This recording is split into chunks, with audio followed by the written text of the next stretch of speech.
Thank you. Thank you for the invitation and the opportunity to talk about the address here that I have been giving, the importance and risk and assumption in marine aquaculture. This is the theme I have been giving. I have allowed myself to add a scene from a trout farmer's perspective. I should maybe have said from a Danish trout farmer's perspective.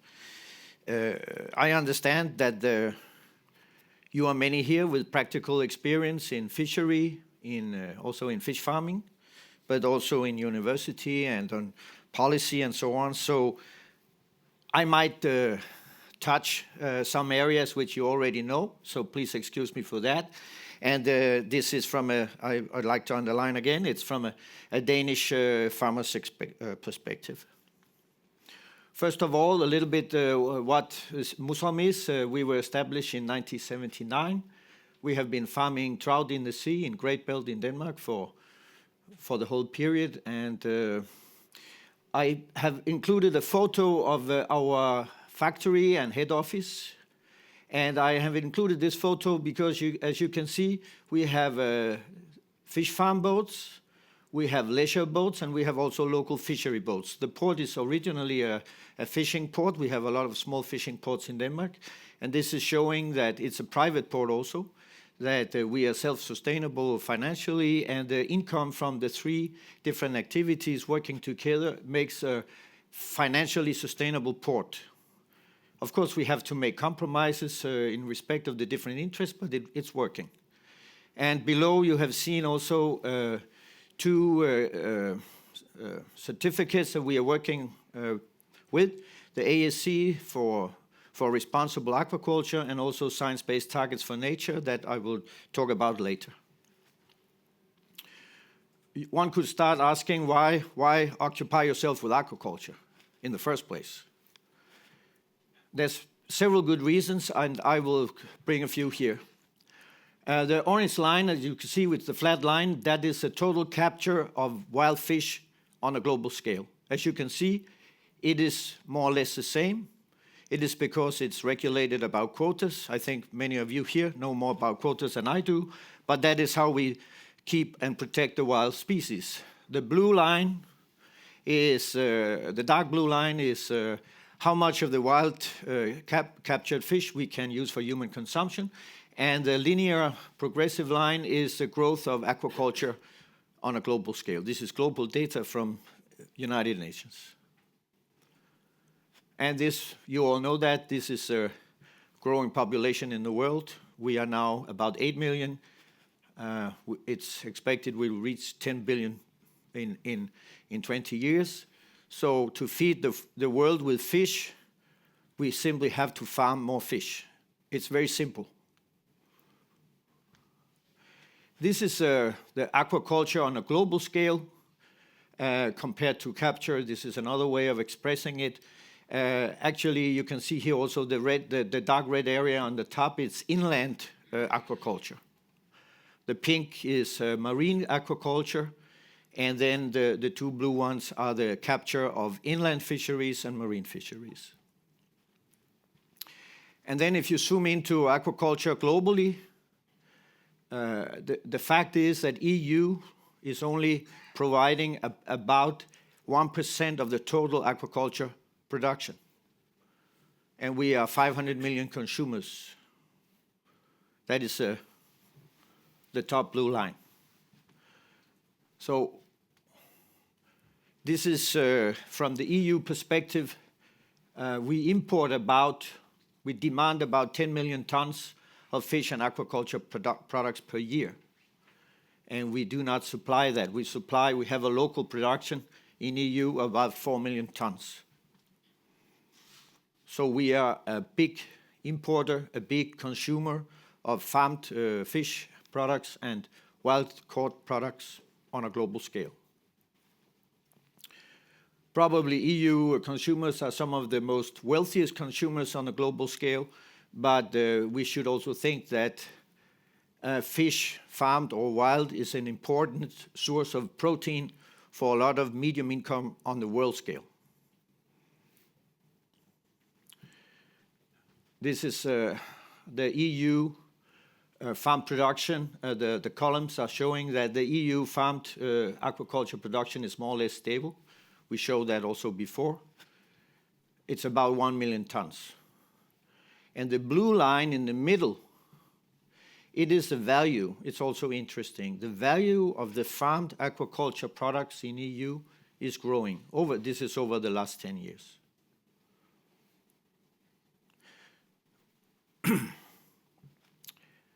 These were some very global tendencies for why aquaculture is meaningful. I'm not saying it should be done in any way, but it should be done in a responsible way. There's another very good argument for aquaculture, and now I'm, as I said, from a Danish trout farmer's perspective, and the 1.8 kilo CO2 equivalent is a farmed trout in Denmark. It's an analysis from the University of Aarhus. And then you see the CO2 impact from other protein sources.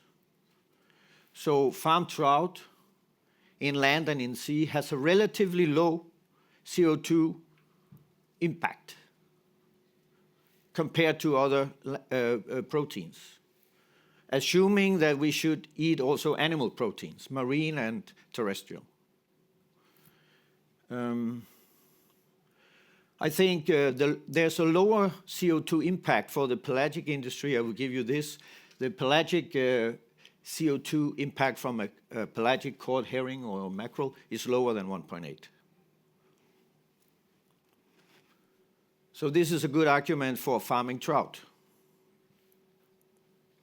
This is an old table, and I will only here focus on the feed conversion ratio. In the middle, I put a circle around it over there. We have documented in many years that a feed conversion ratio for trout farming in the sea, about 1.2 with the right feed, is workable. Actually, in freshwater, we can be below 1.2. So it is a very efficient way to transform animal feed to meat, simply speaking. And this is, of course, this requires technology and know-how in the farming procedure. It also requires a very good quality of feed. And for you in the fishery business, we are happy to be supplied with fish meal and fish oil from species that can be used for this production, and that is also necessary for having a high quality feed for a salmonid, and trout is a salmonid together with other salmon. And this is also possible not because especially we are very, very skillful farmers, but it's also a gift from Mother Nature that the fish is a cold-blooded animal.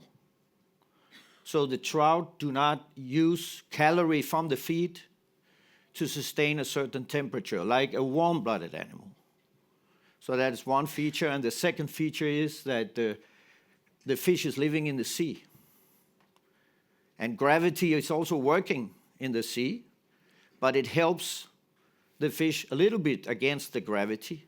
A cow standing on a field have to use more energy from the feed to be standing than a fish swimming in the sea. So it's simple, basic fact of fish. That was a little bit about the good arguments why aquaculture. Then I was given also the task to talk about risk. I like to talk about challenges also and opportunities. So I added that for this talk.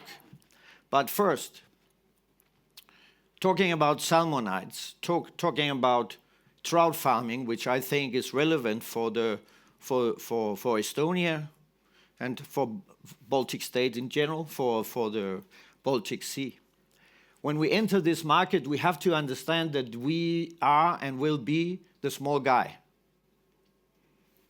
This is a table showing who are the big guys. The big guys, of course, and the leaders in the salmon farming and trout farming on a global scale, it is Norway, it is Chile, Scotland also coming, Faroe Islands, It's a big industrial food production success, you can say. Currently, we estimate more than 4 million tons of salmon and trout are farmed globally. So one of us can compare our production to that and understand this is a commodity market ruled by commodity rules, and we have to learn and respect that there is somebody who have developed much more than we have. This is just the basics. We should look at the facts. And this just to give you how this facts also is playing out in real life. In real life, it means that if the production in Norway goes very well, which it did in 2025, they handled some of the challenges they had with sea lice and other problems. So the production simply grew by 10,000 tons per week. 10,000 tons per week, I think this is the equivalent of what we harvest in Denmark in a year. Maybe. So this is a fact. So we have to look at this data and we have to prepare our farms. We have to prepare our company, our organization to take part in this. This is a market. So this was a market. Now, if you talk about risk, I would call it challenges. We have to understand there is some general. This is very general challenges for everybody. Norwegian salmon farmers, Estonian trout farmers, Danish trout farmers. This is general topics. Some of them also have been touched briefly here today. I will not go in detail with all of them, but I will address some of them later. Of course, a geopolitical situation. The world is not as stable as it was just 5 or 10 years ago. We have to think about where we will operate and how this market development will touch our business. Trade politics. We have seen that the tariffs in United States for Norwegian salmon have increased to 20%. This might affect the export pattern of Norway. That would be natural. They would look at markets which does not have an import tax of 20%. We see that already. So trade politics on a global scale can also affect a trout farm in Denmark or in Estonia. Climate change. If we see rising temperatures, because we are working in trout farming, inland and in the sea, we work with the gift and the terms of Mother Nature. So if the sea gets warmer, we have to adapt our farming to that. We have to develop genetically trout which can handle 1 degree more temperature. We have to think about that. Then a very important matter, which I will touch later, this is a political debate about environment. Because trout farming has an environmental impact. This should be scientifically measured, and we should be open to discuss this with NGOs, with media, political decision makers, universities, and so on. We should do that on a scientific base. Then the international competition I just touched. Then another matter, which is the global salmon farming image. I have been contacted several times by Danish media to talk about sea lice. I tried to explain them we do not have sea lice in Denmark because salinity is too low for sea lice. And also our farming style is that we put the fish out in spring and harvest before Christmas, so we do not have fish in the sea all year round. But this is an example of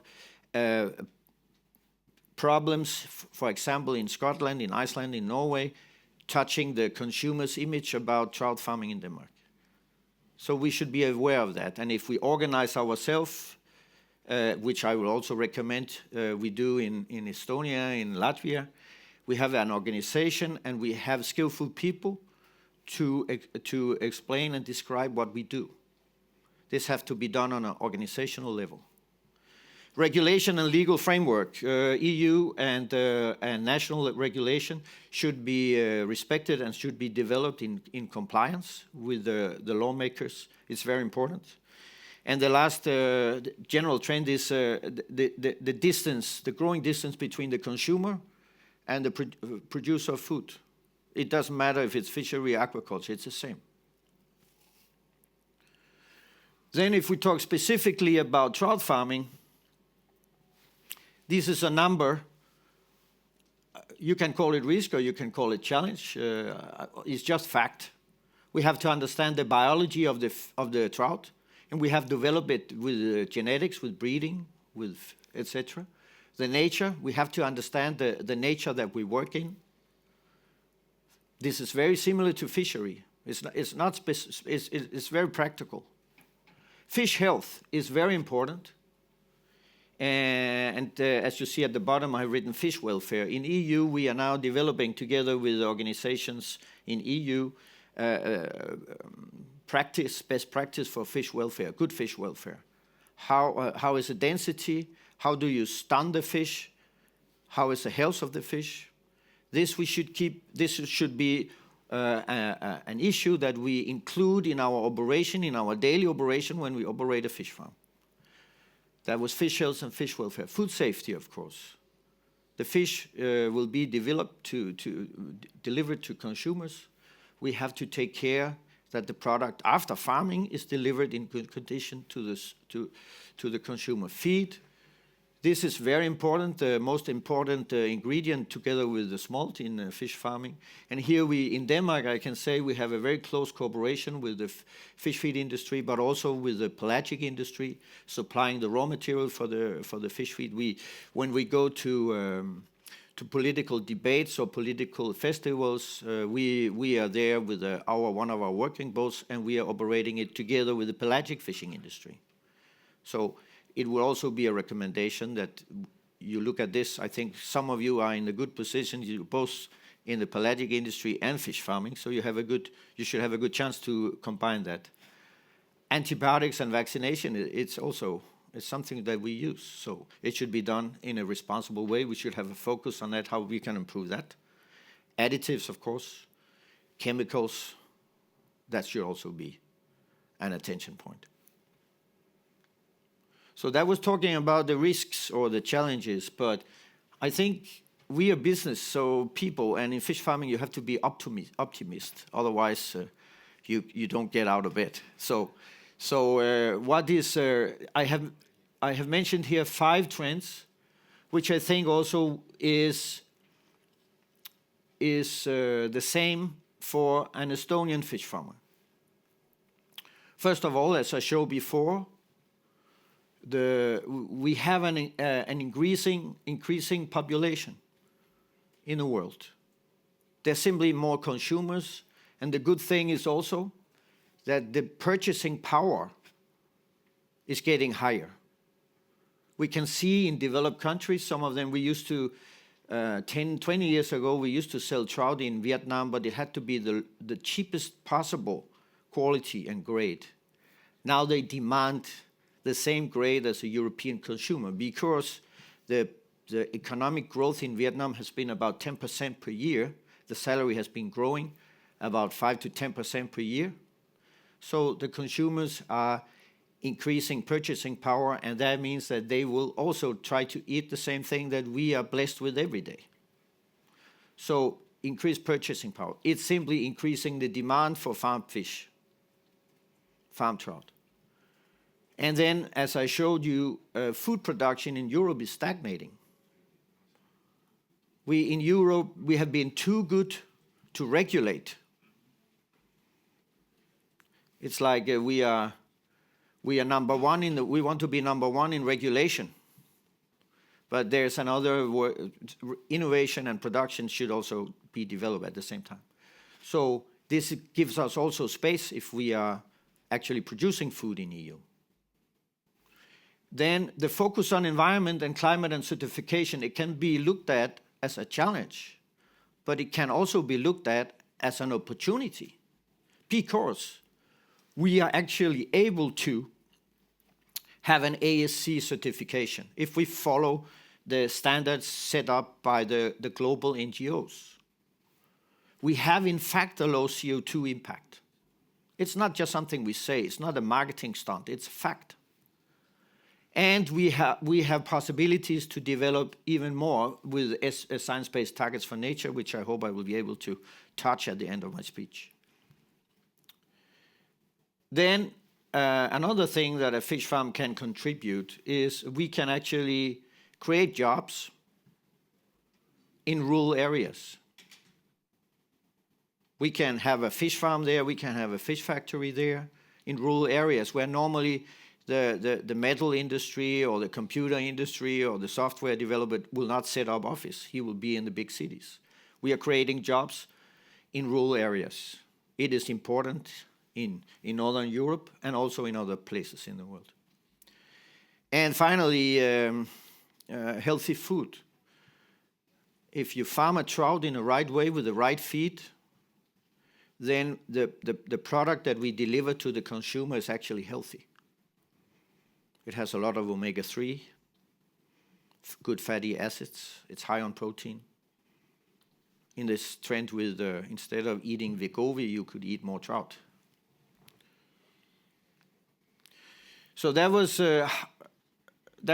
how to look at the risk and challenges.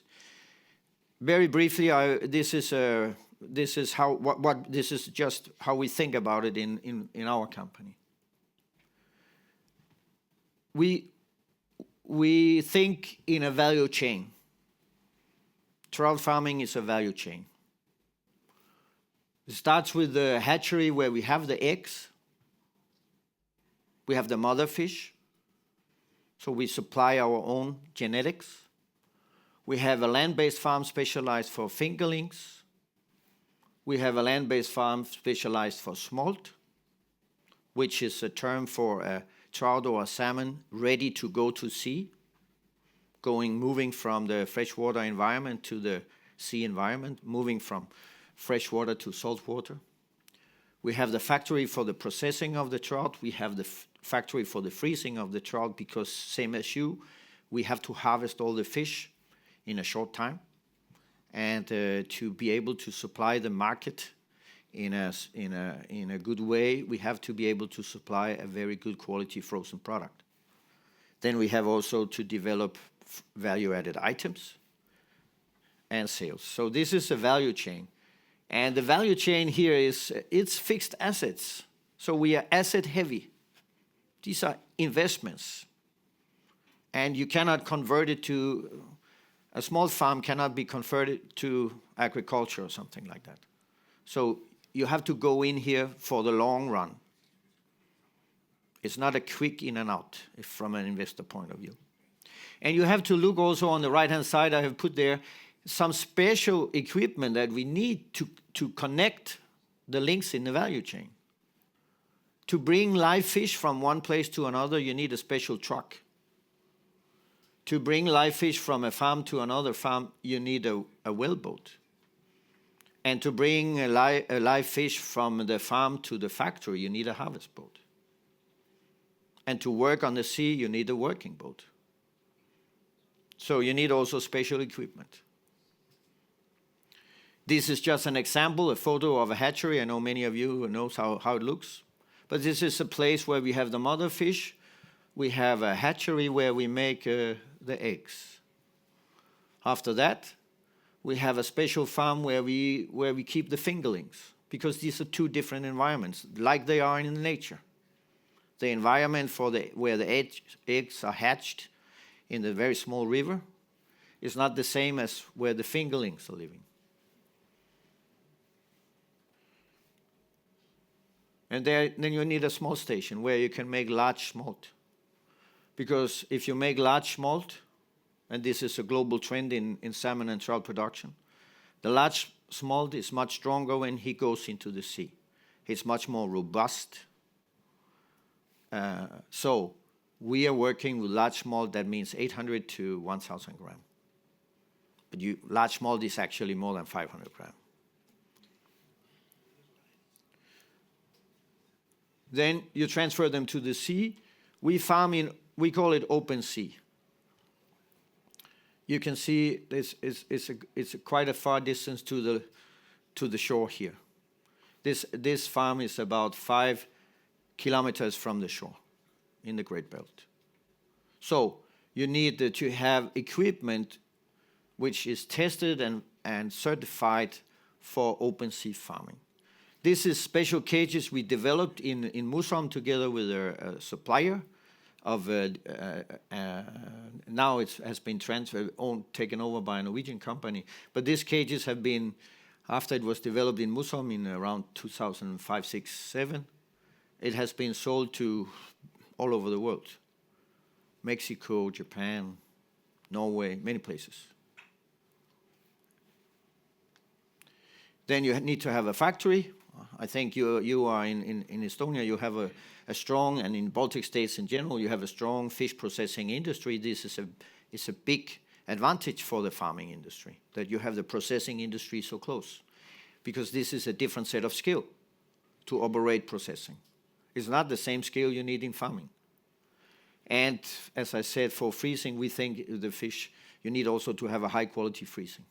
Again, you can see it's investments. And finally, think about what is your final product. The good thing about a salmon and a farm trout is it can be consumed in so many ways, and it can be included in so many different menus around the world. I just show you here two examples.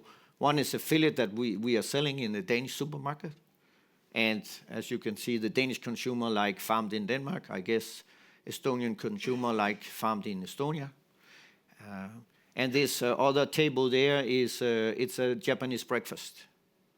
And this is a roasted, marinated soya, marinated piece of trout from Musholm with a bowl of rice, some soup. And this is an old advertisement. It's now selling for about €5 one dish. So it's not expensive food. This is also important. We are not farming sturgeon caviar. We are farming basic, healthy foods. Then, I'm watching my time. I have 10 minutes. Regulation and environment. EU has several directives which has to be respected when we operate the farm and also when we prepare a farming site. The water frame directive is very important, and also the habitat directive, and also the EIA directive. Then we have local rules, national rules, as you have here also. But it's possible in scientific way to document, to make an environmental assessment. I've included here a photo of the Mullerup Beach. It's a beach nearest to our farm. And maybe not easy to see, but it has a blue flag. A blue flag is only for beaches which has a very, very high standard for water, clean water, and all other factors. We all know that the real trouble for beach quality is not nitrogen. It is, of course, wastewater from cities not correctly cleaned. This is wording from the environmental impact assessment that was made at Musholm East and West. I will not cite it all, but I think the conclusion was that, as you see here in below, it is thus concluded that Musholm West does not affect the Natura 2000 sites, and from a scientific standpoint and beyond reasonable doubt, it can be established that the project will not have any adverse effects on the integrity of the sites concerned. So I would recommend, if you establish a farm, that you look at that way of scientific environmental impact assessment. And then it's also a way to have a qualified discussion with the NGOs and other people who are concerned about what is the environmental impact of a fish farm. Especially taking into consideration, as I said earlier, that if somebody has a problem in Norway or Scotland, it will also be a part of the debate in Estonia or in Latvia or in Denmark. This is scientific detail. I will not this is just example of how the internal monitoring program is going, what we are doing. We control the sediment, we make tests there. The local environmental agency make tests. We make an annual report. There's a movie made on the seabed, under the farm, near the farm. We measure nitrogen. We are in very open sea, so our experience is that because most of the nitrogen loss from the trout is released, dissolved in the water, 70% of nitrogen is not in particular form. You cannot even measure it in the sea. It's like the background radiation. So, but you can measure it with the special algae that we grow, and we grow as far as 1,500 meters north and south of the farm. That's what we try to show over there. Then my last topic, which I think is very important also. As a fish farmer, we have to understand that there's a lot of stakeholders. As of course, from a business point of view, let me see if I can make this green light work. The most important in many ways is the consumer. We should farm and deliver to the consumer something that the consumer appreciates. But that said, there's a lot of other stakeholders. And to continue here, I would like to mention, of course, because Aquaculture Association, in farming in Estonia, you should think about how you take part in FEAP and AAC, the Aquaculture Advisory Board in EU. And also you should work closely with your local national regulators and policy decision makers. That's it. I will talk from here on out about working with the NGOs. Listen to the concerns of the NGOs, work with them. And also with the certificate and auditors. One could say, isn't it enough that we follow all the rules so we're fully compliant? No, it's not enough. We have to do more. So we have to work with certifications, and we have to work with the NGOs in a constructive way to respect that they have other interests that we have. How to do that in practical way? So I talked about ASC, I think most of you know that, related to MSC, so I will not talk about that. This is a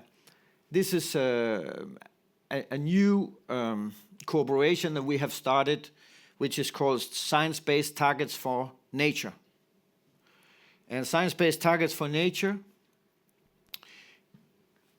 it is about... Science-Based Targets for Nature equip companies to do their part for an equitable, net zero, nature-positive future. Setting science-based targets is at the very core of how we all come together to halt and reverse the dual crises of the climate emergency and biodiversity loss. Science-based targets are critically important for businesses. They take the guesswork out of what we need to do, by when, by whom, how much. I believe that companies will step up and play a key role in protecting nature. Businesses have a key role to play into making a better future for this planet and for the nature. Because nature is actually a business resilience issue. Protecting and restoring nature can improve supply chain management and help ensure we can continue to operate. It's possible to make a nature-positive contribution because nature can bounce back if you give it a chance.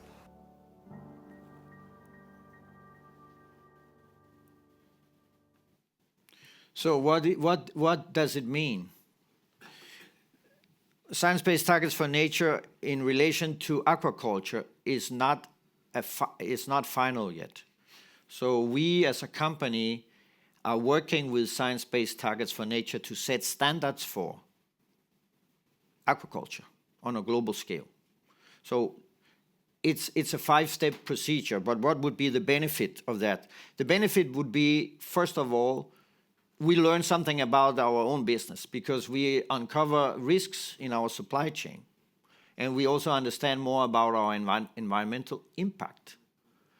We could maybe also use it as a part of our brand as a company, just like I'm doing now. And this might be interesting for some of our customers. There might be some cost saving, but it's also a way to contribute and measure if we start to do some nature positive actions. What could that be? Or how does it work, this system? And first of all, you have to work with the NGO and the consultants, university, how to assess actually all the value chain. What is your impact in all the levels? What impact do you have? On a scientific way, not an emotional way. Then you have to, after you understand the impact, you start to interpret and prioritize. Is there something which we easily can, is this important or is not important? After that, you said, and now we have concluded step 1 and 2. We're just here, 3. And when we are in 3, we actually have to determine, like I said, what is the maximum allowable pressure on this site. It varies from site to site. It varies from a sea farm to a land-based farm, etc., etc. And then you set targets. And then you act. And this goes in the whole value chain, and it also reaches out to our suppliers. So in Denmark, the pelagic fishing industry is part of this. They are going through the same procedure. The advantage of that, and then of course after you have said the things that you actually do, then you have a system for monitoring it. But when we do this, we have a completely different dialogue, for example, with WWF, because WWF is working with this. They are deeply involved in this, and they realize and they respect and they understand that we are also working on this. So that is one of the very, very strong advantages, that you have a more scientific way and to have a debate and a discussion with NGOs and also universities, because frankly speaking, there's so much talk about what is salmon farming and trout farming, and a lot of it is just based on not scientific fact. I think this is the last. I will not go into detail with this, but you look at from the what types of science-based targets nature will Muson make. We'll focus on overexploitation. And this is something we have to do with the pelagic industry, that we are working with them, how we are sure, how we can certify, how we can be sure that the source of the feed for the feed that we are using is a responsibility catch. Secondly, we were also looking to marine habitats. In this way, we are looking at, is there some habitats where we can actually help nature to improve? In the Great Belt where we are sourced, there is a lack of blue mussels, so that is somebody asking or need blue mussels not to be harvested and consumed, but to be placed on the seabed. It could also be a stone reef, because from a biodiversity point of view, a stone reef is very valuable. So that is practical. It has to be. This should not be a report, another report of 100 pages from some university. This should be something which is real. It has to be real. This is one of the things that we ask. And thirdly, there is, can we, this is ETP, I always have to, what does it really mean? It means endangered, threatened, and protected species. So what is our impact in that? Can we help by collect data? And how can we in our farming method, how can we be sure that we has the smallest impact at all on this? So this is just to give you an idea how to move forward with trout farming. I regard this as an opportunity. It's also big work, it's also cost. but I think it's a cost of doing business. Thank you for your attention. Thank you. Do we have questions from the audience? Kas meil on küsimusi publiku seast? Käsi ei ole. We have some questions from workshop. In the first presentation, we talked about fuels. Does your production vehicles, service ships use any fuels, alternative fuels? The vessel that we operate are small vessels. So as it was pointed out in the previous presentations, all our vessels are below 12 meters. So we are not there yet. And we have not seen because we operate a farm, that means we go to the farm back and forth every day. It's a short distance, so you can say our fuel consumption is not that high in the first place. But do you plan, or with your vehicles, between the farms or between consumers? We are not that far with that. Okay. You in the end of the presentation you talked about the analyzing part. We talk about AI much these days. Do you use any technologies based on AI?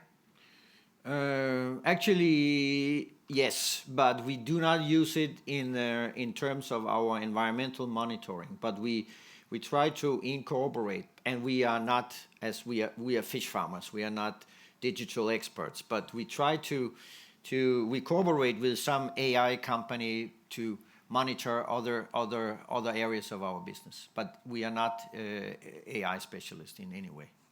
Okay, next question. Trout farming is not a solution for world protein needs, as you need 10 times more wild fish to feed to farm 1 kilogram of trout. Isn't it therefore opposite and increases the future protein deficit?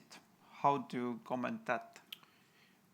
I think this is a very good example of a lot of the misinformation which is circling around. We talk in Denmark about FIFO. That means fish in, fish out. Fish in, fish out. And this statement is completely wrong. The fish in, fish out in our business, in our trout farm, is ranging between 0.7 to 0.9 something. That means 700 grams of fish is used, not 10 kilo. I think this is a very good example of why this kind of debate and talk is very important. Also to have a qualified discussion with the concerned consumer or concerned NGO. Kas meil on veel küsimusi siit saalist? Ja palun, mikrofon palun ka. Siia kohe, siis me ka ülekandes kuulevad inimesed. Hi. We know that you have already some activities going on in Latvia. What are the general plans or overall plans? How much do you plan to farm there? And probably it is trout that you are farming there, right? So what are the capacities that you are going for in Latvia? And how there's a second part of the question as well. How has been the regulation parts, like regulations? How is the Latvian government coming with you or against you on? Because I know that you gained the area pretty not too long time ago, and you are already planning to do the first trial cages next year, what I've heard at least. So how good of a partner Latvian government is in terms of, like, you have experience with Danish ones, so that's all. It's a lot of questions. Yeah. First of all, the Latvian government made a tender, and there were several tenders, and for different criteria. The project that we have with our Latvian partner, it's a joint venture, won the tender. Secondly, as this is what we planning to do, according to the, as I pointed out, the EU regulation, we will make an EIA, an environmental impact assessment.